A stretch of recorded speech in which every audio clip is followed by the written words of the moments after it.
All right, welcome to the Young Turks, Cenk, Uygur, and Kasparian. This time with audio, new and improved. So big show ahead for you guys, as usual, because we covered the news, Republican and Democratic wrongdoings. We're going to start with the Democrats in a second, but also now Republicans turning against Trump in droves, as we predicted. It is beginning to happen, and we could also tell you about why. As usual, you won't get that on any other show. They think it's a random series of events. It most certainly isn't. And you know the biggest context clue you need: follow the money. That's what we do. That's why we're better journalists than everyone else. All right, Anna, go ahead. All right, well, I want to start off with something I came across on Axios this morning that I found hilarious. So let's get started. The hybrid Dem, what is it, and why is Axios pitching this as if it's something new that the Democrats are doing? Well, it demonstrates yet another move away from progressivism to appeal to soft Republicans or never Trump Republicans. And again, Axios is presenting this as if it's some new and improved strategy by the Democratic Party, when in reality, the establishment Democratic Party has done everything and anything to reject progressivism in an effort to appeal to so-called moderate voters, but more importantly, as of late, to appeal to so-called never Trump Republicans or so-called soft Republicans. Now, as Alexi McHammond writes in Axios, some Democratic strategists say a hybrid candidate model is one way to try to appeal not just to the Democratic base voters, but also those like independents and soft Republicans who feel politically lost, especially after the Trump era. Now, never mind the fact that progressive voters or leftists feel politically lost without a political home to belong to. Those people don't really matter too much to the mainstream Democratic Party. It seems as though they're going to continue moving on with a failed policy of running as Republican light. But the way Axios tries to differentiate the previous strategy from the strategy that Democratic candidates are using today is that today they're just refusing to use any and all labels, whether it's moderate or progressive. A glimpse of this played out, and Cenk, get a load of this, last summer in the special election for Ohio's 11th House district, when progressive Nina Turner didn't run with Senator Bernie Sanders' endorsement front and center. Now, that perspective is, in my opinion, inaccurate. But you are a little more involved with Nina Turner. You were certainly more involved with her campaign. So, Cenk, is Alexi McHammond over at Axios correct in this interpretation? This interpretation is absurd. So, look, it's not to say that Nina Turner didn't run a little bit more of a safe contest last time, meaning that she was not as aggressive as she normally would be, but that had nothing to do with policy. And did she get Bernie Sanders' endorsement and AOC's endorsement? And did they show up? And did they put that front and center? Absolutely. Not putting it front and center is not doing a giant event with them. And they both did enormous events. So there was no effort to hide it at all. This is, look, Anna, that's just one part, as you know, of this story, which is just absurd from A to Z. That part was already crazy enough, but what they said about Terry McAuliffe is mind-numbing. I mean, it just means you don't know anything about politics. Can I just do that quote? Because, and then I'm gonna come back to some of the other examples. Because no, we're gonna hold off on that, because that, in my opinion, is the best part of this delusional piece written at Axios. So you guys are gonna have to sit tight for that. I wanted to give a few other examples, Cenk, before we go to Terry McAuliffe, and then you can go nuts. Is that cool? Yeah, of course. All right, so they also write about current candidates in the Democratic Party, particularly Democratic Senate candidate Mandela Barnes. He's currently the lieutenant governor of Wisconsin, and apparently he is running not as a progressive, not as a moderate. He is shying away from any and all labels. And so they write that Democratic Senate hopeful Mandela Barnes is one of the several Democratic candidates this year who aren't embracing or eschewing labels like progressive or moderate. Instead, they're campaigning with a foot in both worlds and demonstrating a new mold and potential electoral path for their embattled party. The thing that gets to me about this so-called new, it's not new, strategy is that these candidates, or more importantly, their Democratic consultants, seem to think that voters are stupid. Seem to think that voters are just like, oh no, man, like what does he say? Does he say it's progressive or does he say it's moderate? No, people want to know what you are fighting for. What do you represent? Why are you running? And it seems to be the case that Democratic candidates don't feel the need to tell you why they're running. They just shy away from anything that they might deem unpopular, when in reality, progressive policy proposals, as we know from polling, tend to perform pretty well with the overall electorate, even Republican voters in some cases. For instance, the Build Back Better agenda, when you take each provision in that agenda, which of course is now dead, each provision polls incredibly well, not just in one poll, but we've seen that play out in several different polls. But nonetheless, Mandela Barnes says this: I know that the only way we can govern at our best is when we have all of these varied interests at the table, all of these varied experiences at the table. In 2022, we have to do more to make sure that we are not just listening to the intra-party debate, but listening to what the voters are saying, the real world experiences people are dealing with. Yeah, but what are you offering the voters? Who are you? What do you represent? What are you fighting for? Simply saying like, we got to listen to everybody. That's not substance to me. That's not substantive. That doesn't tell me anything about who you are and what you represent. So Anna, I'm going to cut to the chase here, to the conclusion, and then I'm going to go backwards and tell you amazing quotes from the story that show you that conclusion is correct. This is not an effort to bridge progressives and moderate Democrats at all. If it was, then you would have a policy discussion about how do we bridge those divides. We say Medicare should negotiate drug prices so we can have lower drug prices. They take money from drug companies and say, no, drug prices should be higher. Well, tell me how we bridge that divide. You guys are corrupt and we're not. No, I don't want to meet you halfway towards corruption. Anyways, no, this is an effort to say, oh, don't worry about all of your policies. We're not going to do any of them, but it doesn't matter because progressives and moderate Democrats are the same thing because they're now a hybrid. Now, who are they trying to trick? Because the older voters already listen to MSNBC and are brainwashed into corporate Democrats are the greatest thing in the world. So they don't need to convince those guys, they're already bought. What they're worried about, I don't mean bought in a bad way, like they're corrupt. No, the voters are not at all corrupt. They just bought into Nancy Pelosi and Joe Biden are the greatest thing on earth because Rachel Maddow told me. We're done with that. There's like, that's already hopeless. The 100% cult, right? So they're trying to now brainwash the younger generation into saying, hey, don't worry about your policies. We're not gonna do your stinking policies. We're not gonna give you higher wages. We're not gonna give you health care, but I'm gonna give you a conservative Democrat that's completely owned by corporations. And I'm going to call them progressive. And I want you to not care about the difference.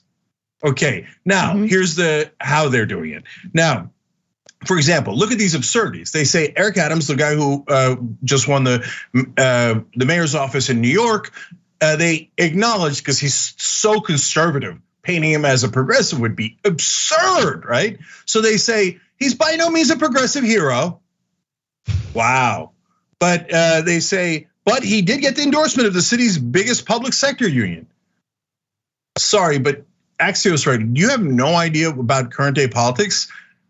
Giant unions almost always support the corporate Democrats, the more conservative Democrats. Now, does that make sense? No, it doesn't make any sense at all. But does that make you a progressive? Hell no. If you told me the nurses union is backing a candidate, I'd say, oh, then they're more likely to be progressive. If you tell me random giant union is supporting a Democrat, I would say they're more likely to be a conservative Democrat. I don't know why union leadership is weirdly maniacally conservative. I didn't do it. I'm against it, right? But you're a political reporter and you don't know unions generally back the more corporate candidate in Democratic primaries. You don't know that. You never heard of that. That's amazing. Now, she then later says they're bucking ideological silos to try to build a winning coalition. These new candidates. Well, who the hell isn't trying to build a winning coalition? They make it seem like, oh, if you care about policy, that means you're not going to win. But if you care about building a winning coalition, then you'll shut up and do as your corporate donors tell you to do. They make it seem like progressives are so feckless and silly. Oh, winning, oh, we never even thought of that. Do we want to win? Do we want to build a winning coalition? Well, then we better listen to Alexei McCammon and sorry for the name, and Axios and all the corporate Democrats. Stop patronizing us, especially when you don't know a goddamn thing about politics. The Terry McAuliffe quote is just the nail in the coffin here, but more. They quote a Harvard Kennedy School of Institute of Politics saying that 76% of young voters are rejecting partisanship and looking for, quote, more open-mindedness in politics. Now, that's a super interesting poll. And what it shows you is they're tired of calling themselves Democrats because they're younger and they're so progressive. And Democrat is becoming a toxic brand because it stands for doing nothing, right? And they take that amazing, interesting political fact and they turn it into, look at the twisting. Look at the lies through the framing, right? They turn it into, that's why younger voters are saying they don't care if it's called progressive or moderate Democrat. That wasn't in the poll.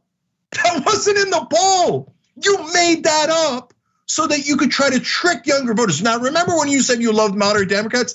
No, they said the exact opposite. It's unbelievable. And then, Anna, before we get to McAuliffe, last one for me is, they say another Hillary Clinton alumni, because that's all they quote in the piece. I'm glad you're doing a hybrid of progressives and moderate Democrats when all you're doing is quoting the worst Democratic consultants in the country. Jesse Ferguson.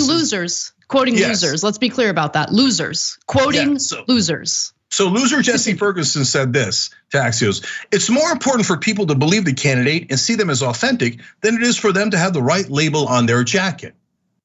Well, this piece says, do not be authentic, pretend you can't tell the difference between policies, and that progressives and corporate Democrats are the same. And you see how we're being authentic? No, you're trying to do marketing on behalf of your corporate crap and then call that authentic. And Axios goes, bravo, well played. Those are such excellent lies. Can we print them on your behalf? And they did.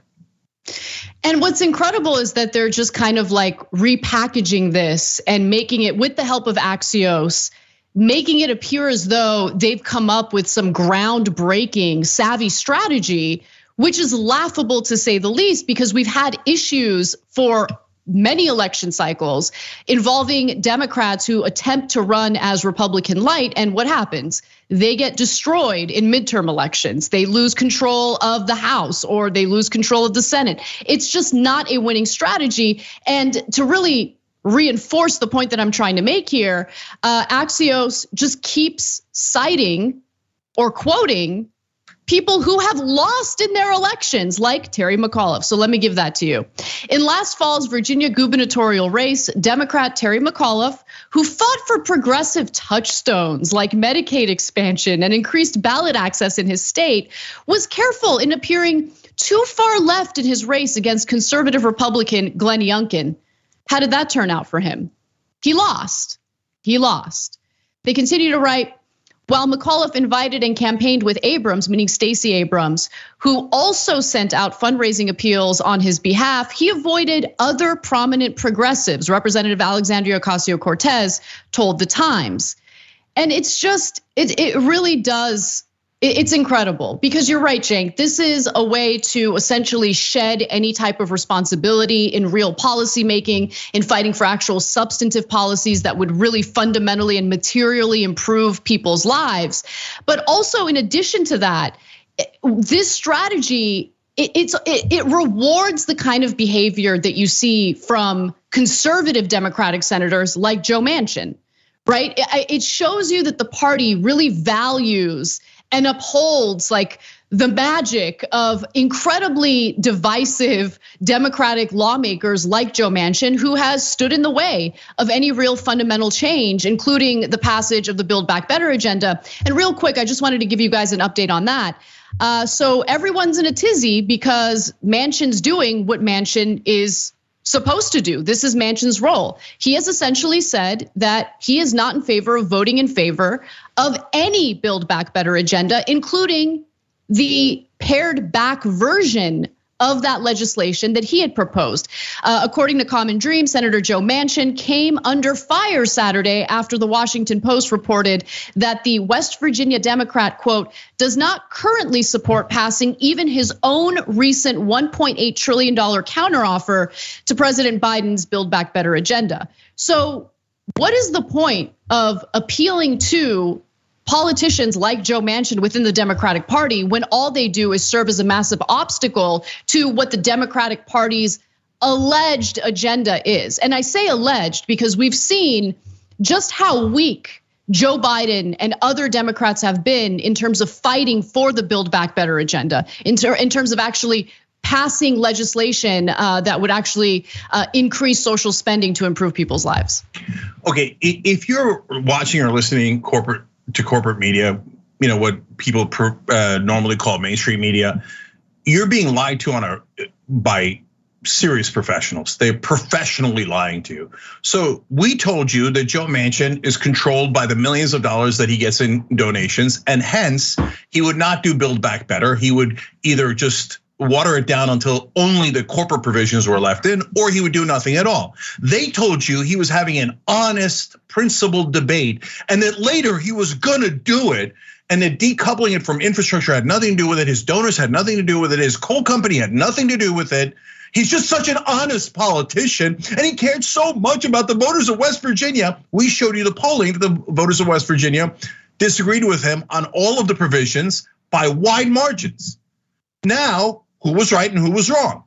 We were right. Joe Manchin killed it's such a joke. He killed his own proposal for Build Back Better. That's what that news story is. And corporate media still is like, I can't figure out why he did that. It's such a big mystery. Well, then you suck at your job and you should go retire, be a plumber. Be a plumber. You're not a reporter if you're not reporting the donations, or you think that millions of dollars does not affect a human being. So back to McAuliffe. Alexi McCammon, you might remember that name. We actually defended her. Why do we defend her? On policy or her writing, et cetera? No, because there was an absurd case of cancel culture against her when she became editor of Teen Vogue, okay? Because we are honest and principled. But I told you at the time, I don't really agree with her writing because she writes corporate drivel like this. To say that Terry McAuliffe, quote, fought for progressive touchstones like Medicaid expansion and increased ballot access.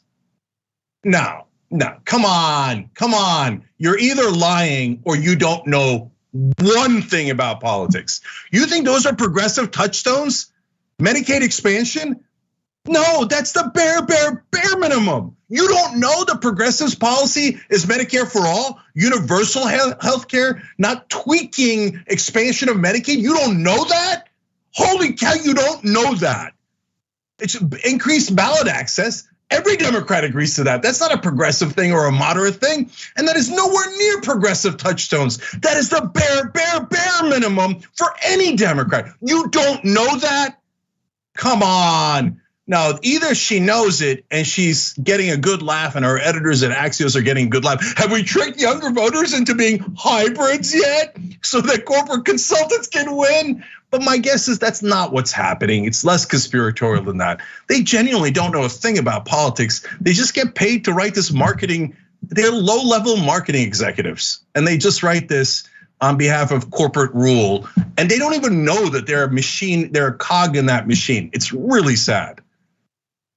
We got to take a break, but when we come back, a fantastic piece in Jacobin in regard to the failed war on terror. In fact, in the 20 years that the United States has been fighting the war on terror, the number of terrorist organizations has increased quite a bit. We've got those details and more for you when we come back.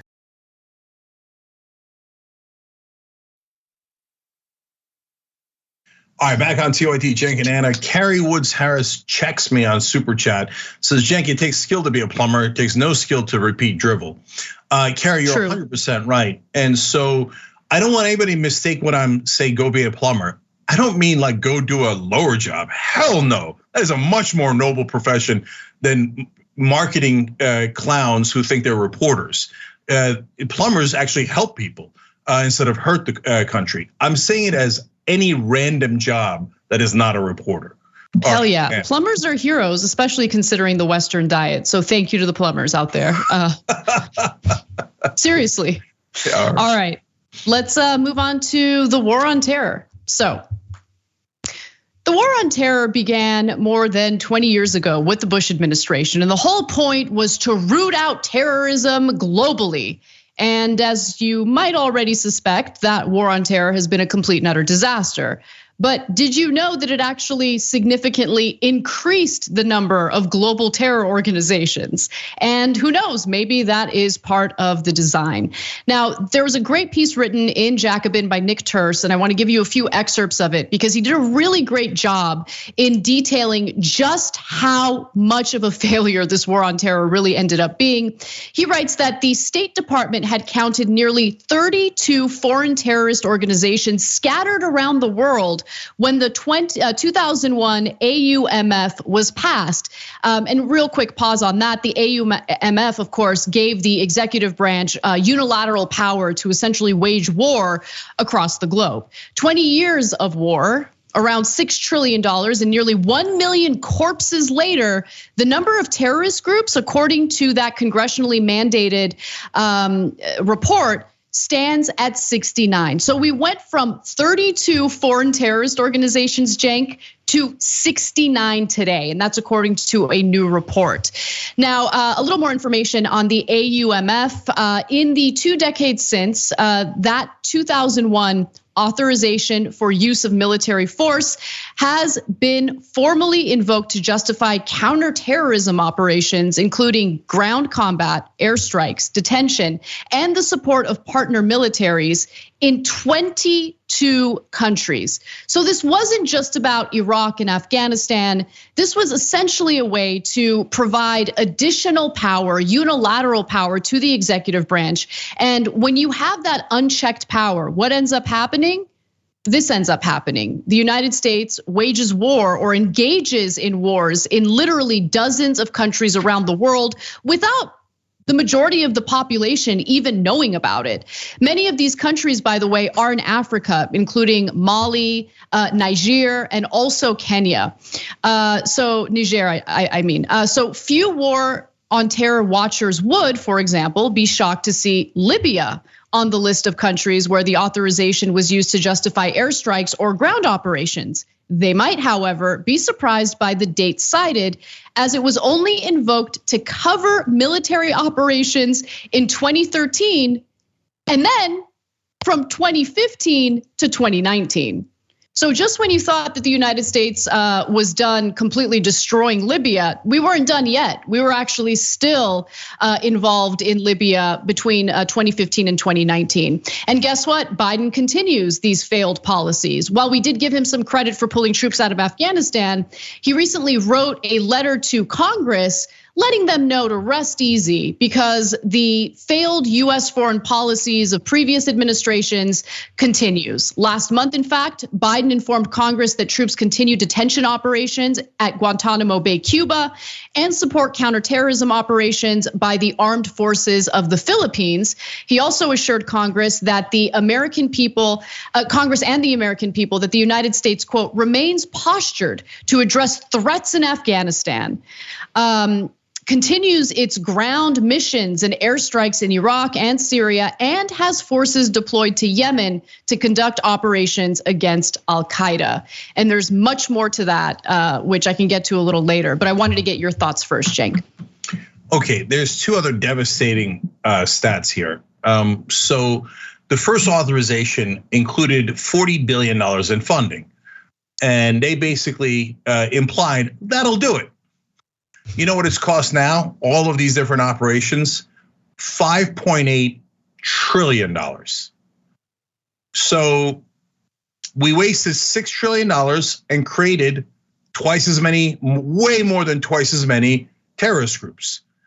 And they said we were gonna wipe out terrorism. We increased terrorism. I'm gonna get to why in a second, okay? How many people have died in all of these operations? About 1 million.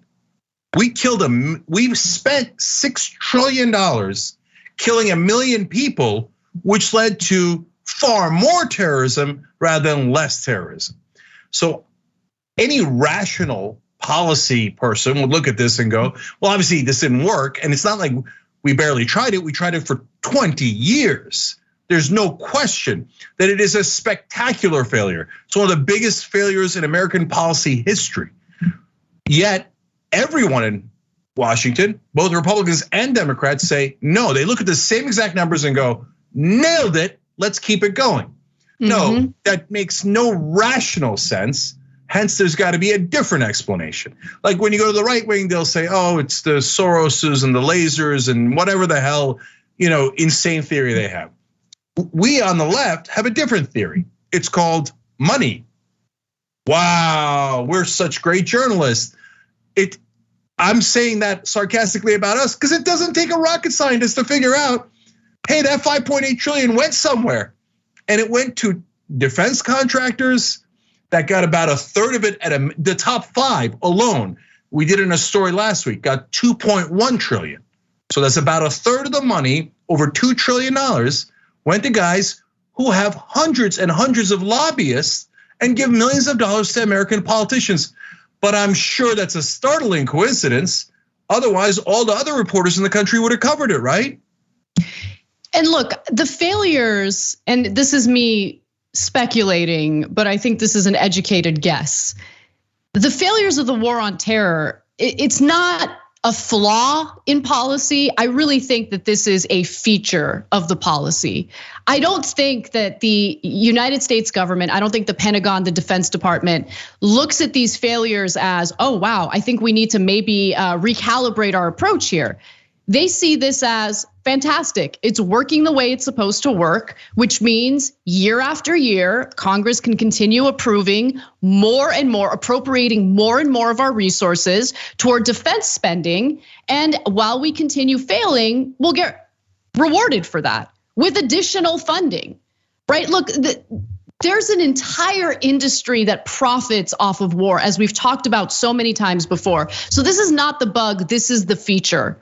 And what we're seeing now is the exact opposite of what the American people have been sold in regard to our system of government and how we have checks and balances. In regard to foreign policy, there are no checks, there are no balances. The only checks that we see in the system are those being sent from Congress to private military contractors, period. That's all it is. And so, Anna, again, our points are not about us, but they're indisputable. They just are. It's just facts. So here, I can prove it. Do you see nightly coverage of our troops that got killed in Africa? You might be thinking, what do you mean? What troops that got killed in Africa? Yeah, we've had troops killed several times in different African countries. And it's almost never reported, and it's certainly not emphasized. We've got over 3,000 troops in Jordan. Did you know that? We've got over 2,000 troops in Saudi Arabia. We've got all these troops everywhere, and sometimes they die because they're in the middle of conflicts. But no. If you listen to the Democratic Party, they are not conflicts or hostilities.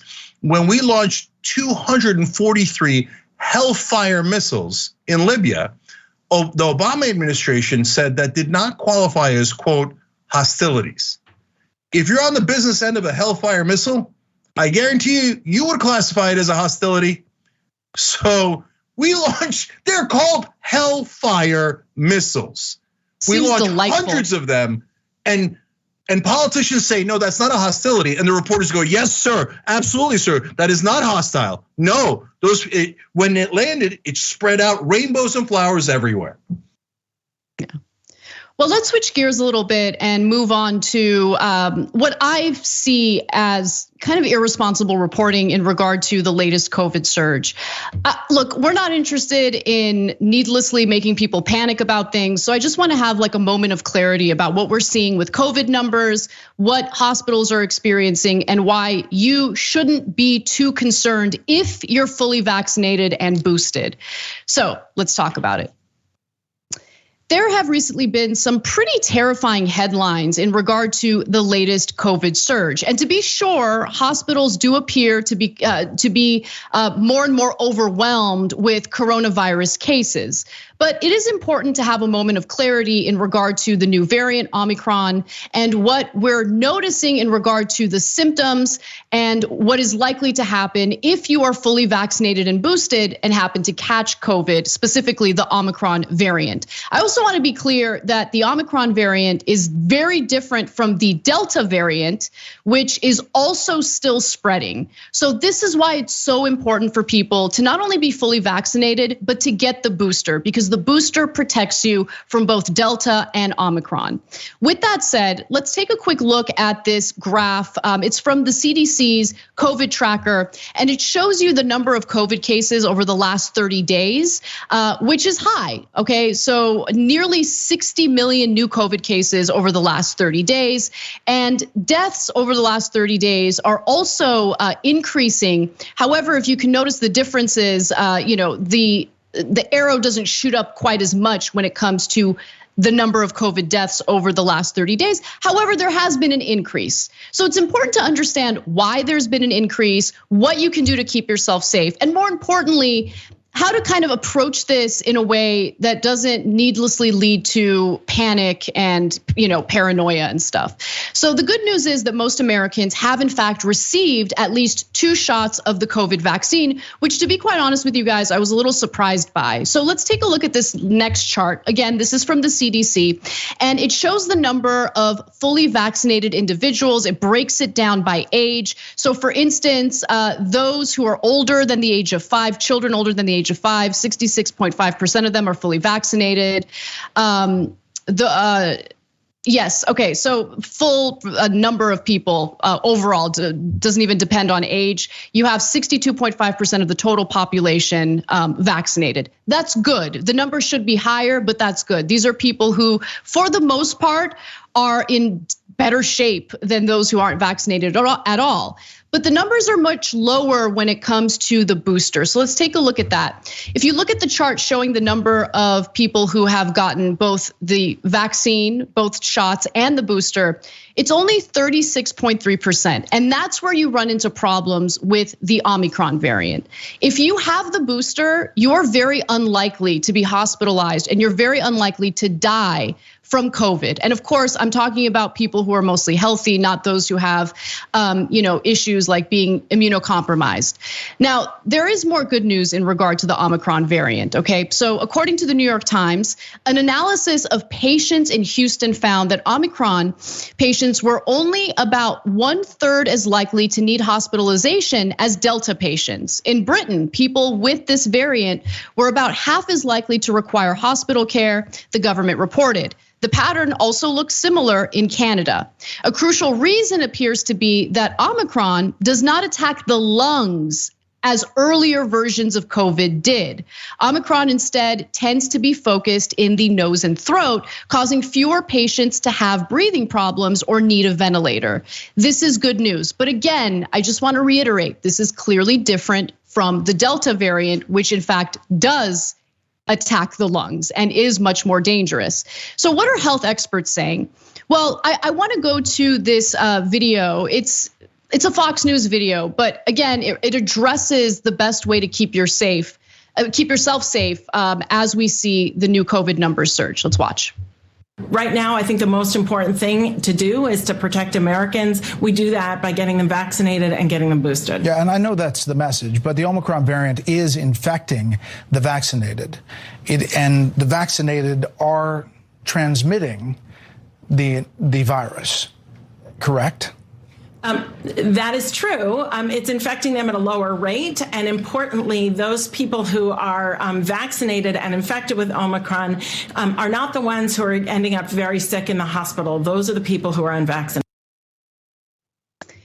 And she's right about that. If you are not fully vaccinated, you don't have the booster shot, you are far more likely to need hospitalization. And that's why we're starting to see overwhelmed hospitals across the country. And then Cenk, one more data point that I want to share with the audience has to do with what we're noticing with hospitalizations, because some of that data is isn't exactly accurate or lacks the nuance necessary to kind of ease people's nerves. So for instance, as the New York Times reports, hospitalization figures are not without flaws. National data don't allow us to distinguish between people hospitalized because of COVID-19 and those who happen to test positive while admitted for something else, said Jason Salemi, who is an epidemiologist at the University of South Florida who tracks COVID data.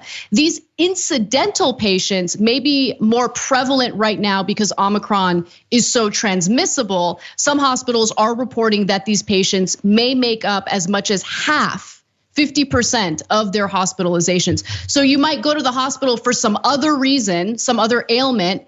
They inevitably will give you a COVID test because we're still in the middle of a pandemic, and you'll end up testing positive because, again, Omicron is very transmissible, but the symptoms are much milder. And if you're fully vaccinated and have the booster shot, you might not have any symptoms at all. You might be asymptomatic. So it is important to kind of draw that distinction as well as you read these kind of like fear-mongering headlines right now.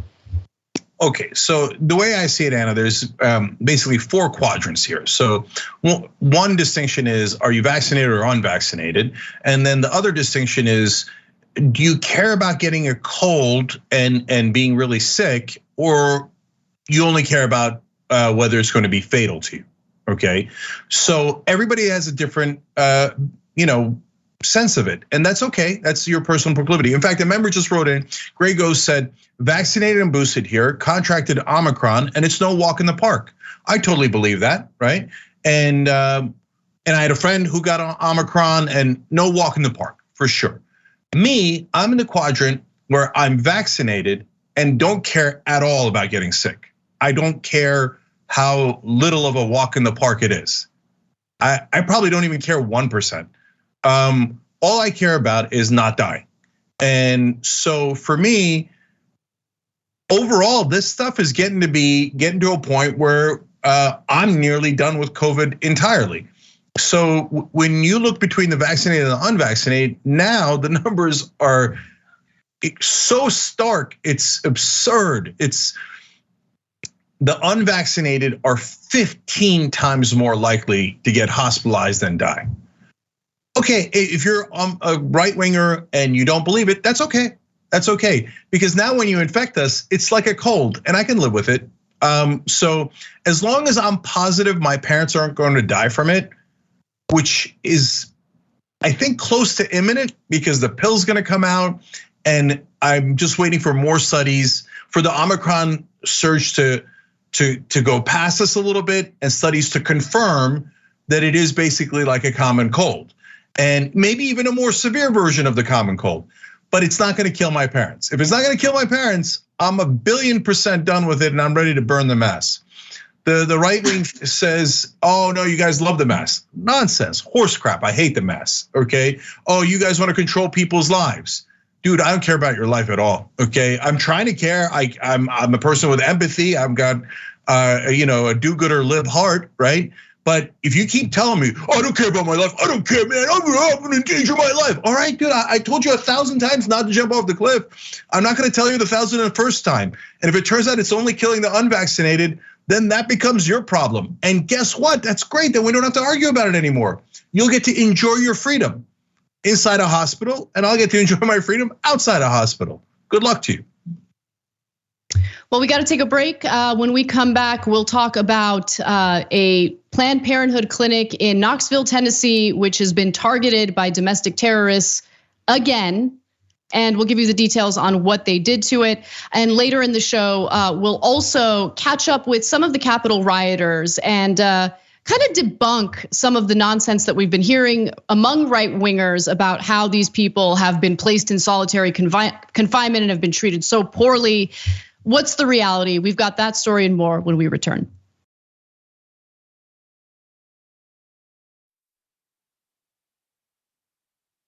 All right, back on TYT, Cenk and Anna with you guys. Anna's got so much more news. Let's do it.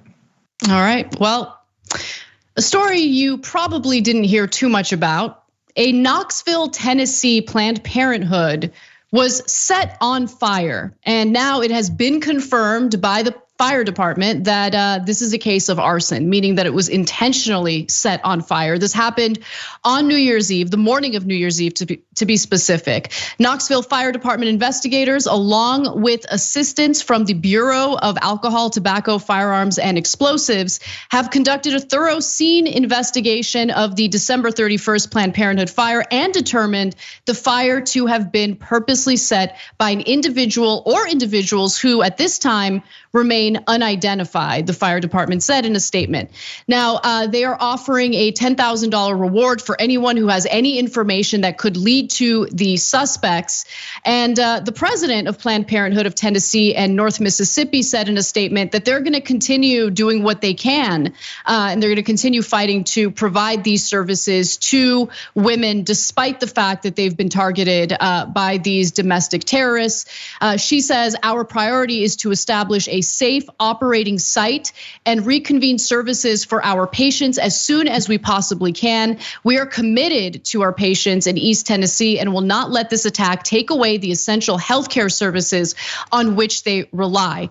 Now, this clinic luckily was under renovations when this attack happened, so luckily no one was harmed or hurt. But this is not the first time that this particular Knoxville, Tennessee Planned Parenthood has been targeted by right-wing extremists. In fact, in January of just last year, a gunman shot out the clinic's reception area before it opened, shattering its front door. Now, since it was before it opened, luckily no one was hurt in that attack either. But it's not like these types of attacks haven't led to literal injuries and deaths in the past. And unfortunately, things have continued to get worse for abortion clinics across the country as these anti-reproductive rights measures have been passing in tandem. While purporting to protect human life, anti-abortion activists have firebombed clinics, opened fire on facilities, and murdered providers. This in addition to more commonplace intimidation tactics like vandalism, doxing, and everyday harassment of patients and staff. And by the way, I want to remind you all of one of the more extreme examples that took place back in 2015, where a man by the name of Robert Louis Deere engaged in a 5-hour-long standoff at a Planned Parenthood in Colorado Springs.